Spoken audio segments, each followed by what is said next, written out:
everyone, welcome to this resilience workshop with DLA Piper. Just before we get started, I'd love to run through a very quick introduction and introduce you to myself. So my name is Sana and I am part of the early careers team here at DLA Piper, and I am a talent acquisition specialist. A little bit more about me on screen. I am a British Pakistani, identify as a Muslim. I have been working in early careers for about 6 years, technically started my 7th year in September. And prior to joining DLA Piper in March, I worked at one of the big fours, so have a really strong experience within early careers. And then just a little bit more about me outside of work. I am the mother of 2 cats, you can see on screen there, and my 3-year-old son, his screen. Bit more personal. I'm a lover of all things Bollywood, and really, really passionate about diversity, equity, and inclusion. And so it gives me great joy to kind of be able to join Global Bridge today and deliver a session on resilience to really just help young people with their applications when it comes to finding an employer of choice. As I've mentioned, today's session will be about resilience. So I do have a few slides that I'd like to run through and ultimately want to be able to explain what resilience is and how you can actually be able to then think about your lived experiences and how you have maybe demonstrated resilience in the past and how you can then go on to demonstrate resilience as well. So before we get started, I think it's really important to understand what resilience is. So resilience is the ability to bounce back from setbacks and changes and adapting to those changes and recovering quickly to them. So this is a foundational psychological tool that has been proven to empower us to feel effective and capable of handling uncertainty. And so naturally, this is a strength that most employers will look for in the workplace, just because if there is anything regarding work or some of the kind of tasks that you're being handed in a workplace, you really do need to demonstrate resilience to be able to really produce effective work as well.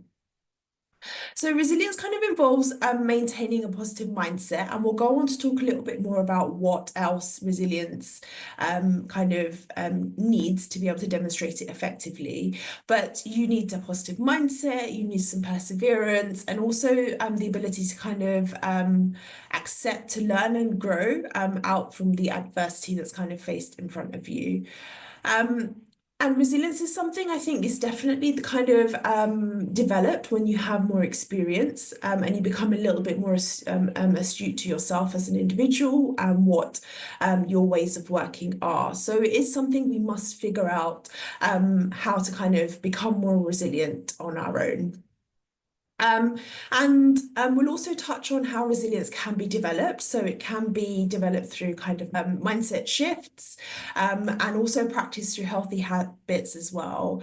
And it's something that everyone has the ability to implement as well. So please don't worry if you feel like you do not have great resilience at the moment. You will definitely be able to implement them once we kind of talk through how you can do so.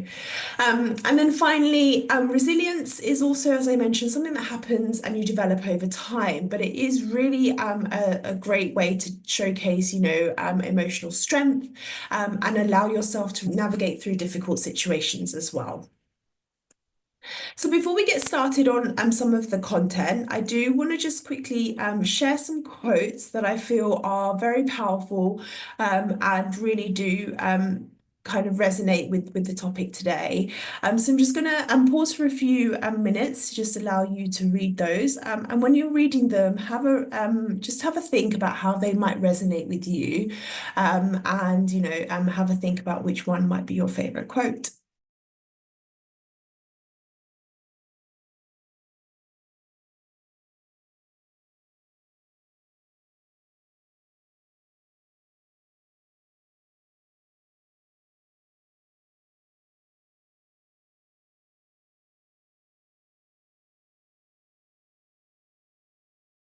So hopefully you've kind of read through those quotes and found some that resonate with you. So in terms of resilience. And it is really about that emotional regulation as a starting point. So really talking about being able to kind of regulate your emotions effectively. So when you're faced with some sort of adversity or when something does not go to plan, you need to be able to kind of recognize that you will have an emotional response to something not going quite to plan. That could be disheartenment, that could be frustration, it could be anger, it could be, something more deeper and emotional than that. But being able to then recognize how you react to that and then understand what might cause the response and then try to find a better way for yourself and to be able to kind of handle and regulate your emotions to be able to then cope with the situation at hand.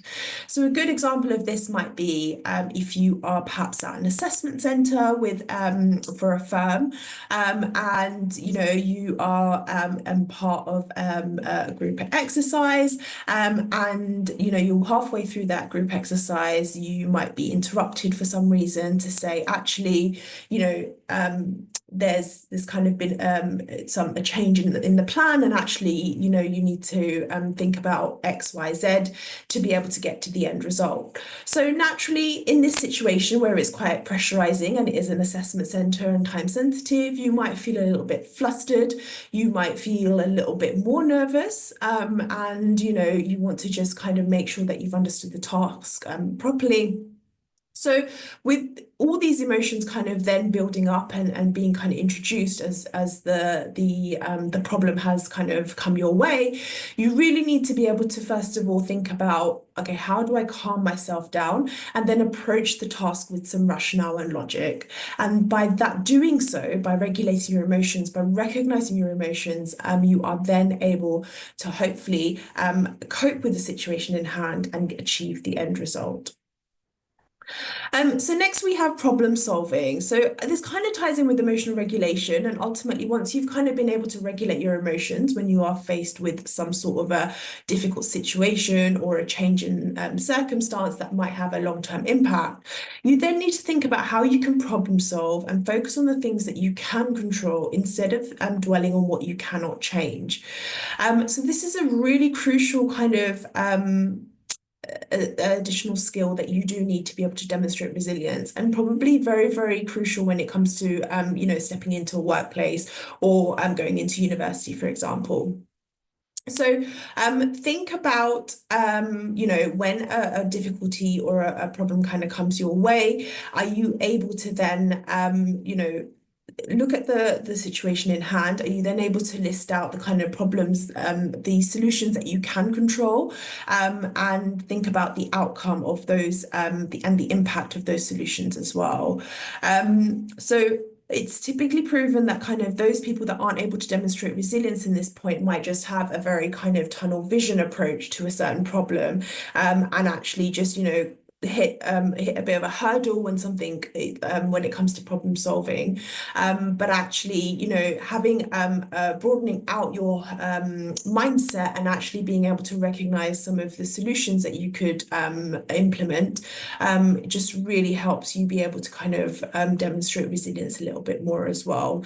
So problem solving could be taking advantage of an opportunity. It could also be calming yourself down and looking at a problem with some rationale to be able to get to a successful solution. So if we go back to my previous example about perhaps being in an assessment centre and there's been a change of plans in terms of your thought process, and you've had a little bit of an interruption during the group exercise, the problem solving element would follow after you've tried to calm yourself down, and your problem solving might kick in when you want to just perhaps revisit this new change in circumstance, identify what that means for you and your group, and how can you then try and find relevant solutions to the problems in hand as well. So again, resilience does come about from really being able to identify solutions to the problems as quickly as possible. And to kind of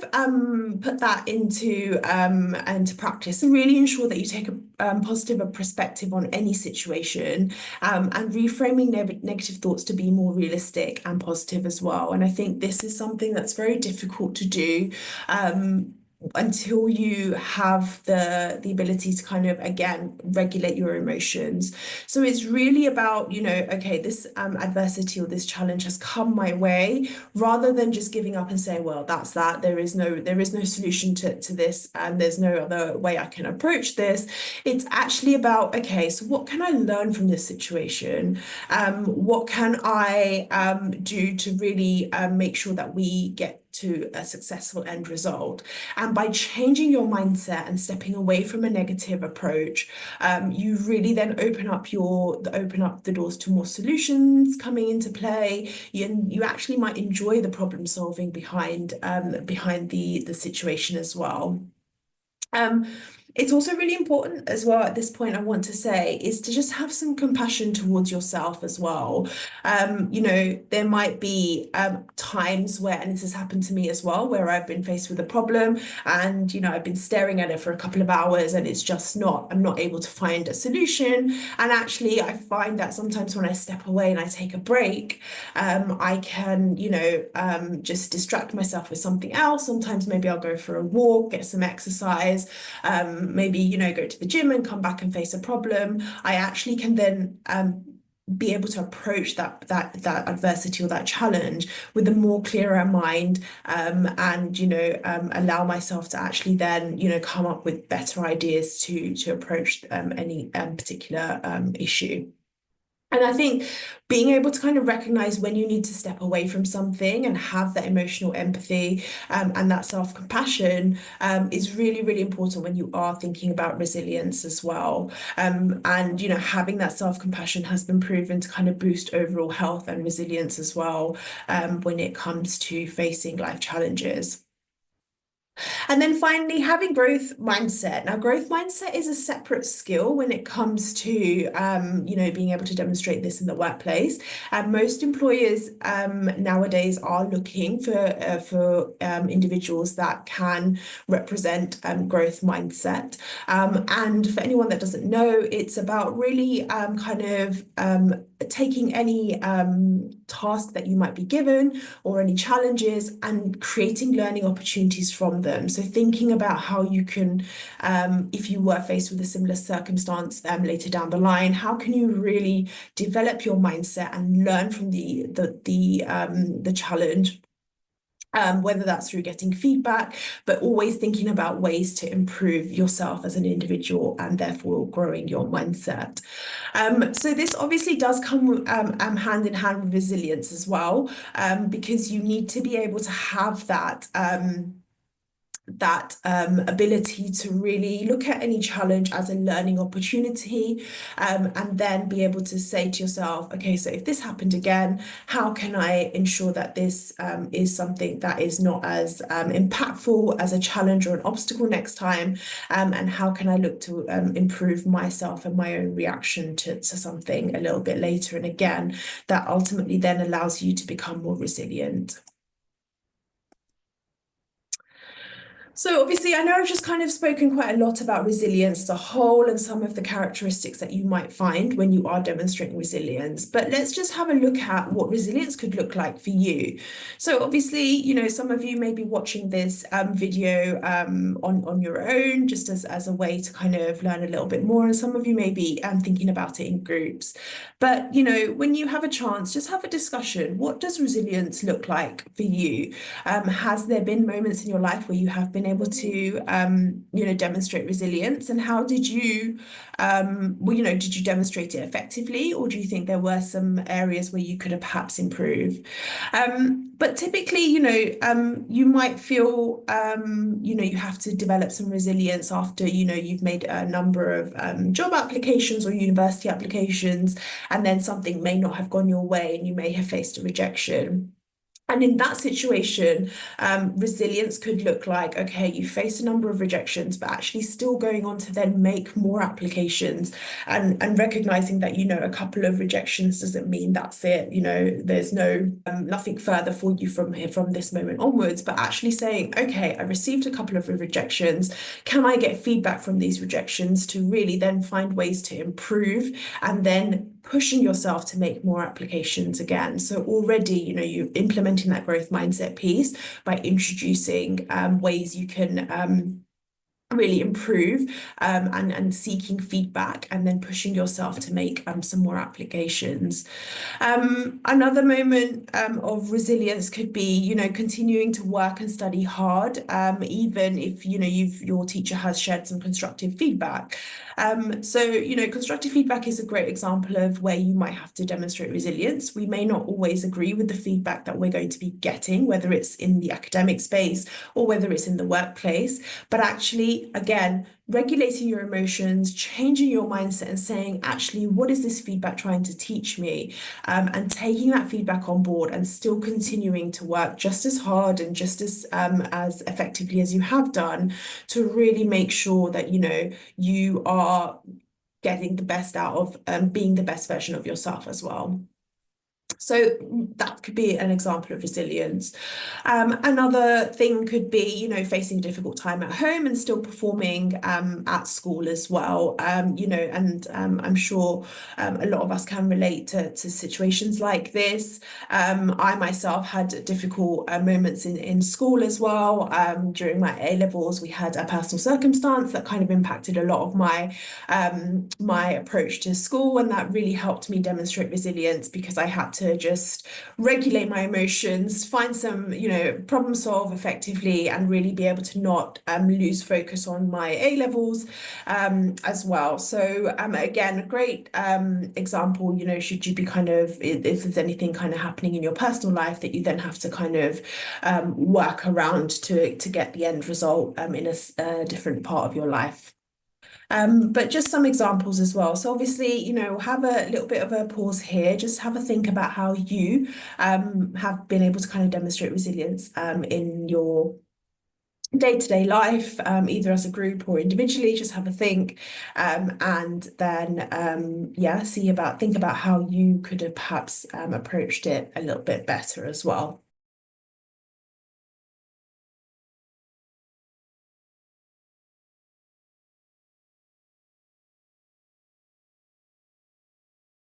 So just wanted to wrap up with just some takeaway activities, either individually or as groups, is just have a think about someone famous or someone that you might know. They don't have to be a celebrity, they could be someone in your family, and consider if they are a resilient role model. So someone that has maybe demonstrated resilience for you and someone you look up to in terms of, having heard their story and how they have come through from adversity as well.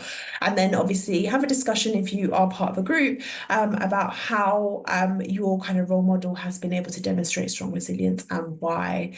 Obviously, please be considerate and respectful to everyone's thoughts. There are no right answers here. Everyone is entitled to their own role models as well. And then finally, just wanted to close with a motivational story. Take a look at this video. It's a fantastic demonstration of resilience. Again, hopefully you found this session helpful, and look forward to speaking to you soon. Thank you. Some people say you have to be broken to be fixed again. My name is Asha Phillip, and I run. Athletics, for me, was just a bit of fun. It was something different and it was something new. Trampolining was my main sport and I loved it. And then I fell into double mini trampolining and then I became a world junior champion that year. I was at the World Championships in Quebec.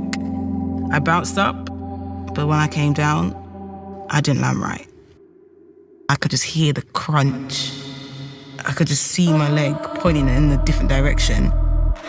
And I just remember grabbing my leg and then just screaming and screaming. There was nothing holding my legs together. In a heartbeat, everything was just gone. Everything I worked hard for had vanished. Everyone told me I was a write-off. So how does a child of age of 17 get back up? It felt like I'd lost something. I lost a part of me. I wanted to give up. And when you're at that point of just giving up, that's when you're meant to really turn your life around and change. It was my mum who believed in me. And for that, I believed in her. I really do question how I made it out. It was little by little, coming in to do the rehab. Step by step, you started to see improvement. The crutches went away, then I could walk. I was able to jog and then run. But then I had loads of injuries along the way.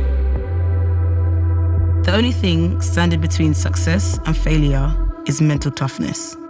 It's about being resilient. Being an athlete isn't like a normal job. The gym, strengthening, the mind work, the fitness for one shot for 11 seconds. There are a lot of knockbacks, a lot. It's how you handle it. But it's also the most amazing release. I let out all my stresses, all my bad energy. Every time I show up to train, I have the opportunity to learn more about myself and how to run correctly.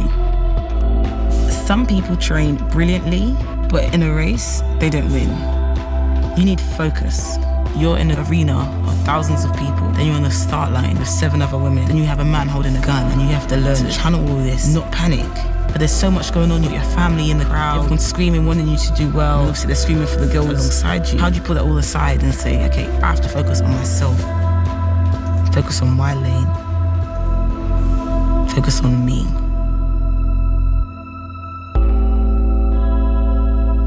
There are sacrifices. There are lots of ways to have fun. Go after your goals and balance it out the right way. In the end, it's about knowing what's important to you and what makes you thrive. That's not just athletics, that's life.